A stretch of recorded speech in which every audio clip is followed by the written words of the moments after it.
Hello friends, welcome back to the my new video guys and my YouTube channel guys. Today friends we are going to talk about guys how can we disconnect headphone to our Redmi phone. Friends, you have connected any headphone and guys you have connected any Bluetooth device and friends you want to disconnect the device. So how can we disconnect?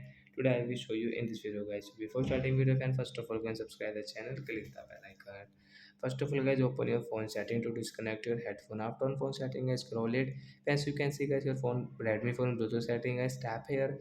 As you can see guys we have connected guys this BT company headphones. So we will tap here the right side and guys you can see this type of settings. So friends click on this unpair option to disconnect. Then it will disconnect to your phone and we will of our phone Bluetooth setting. So like that guys we can disconnect our headphone to our Redmi phone. So that's it guys. Thanks for watching the video guys. Bye.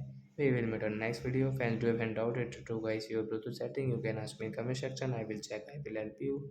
Bye bye friends.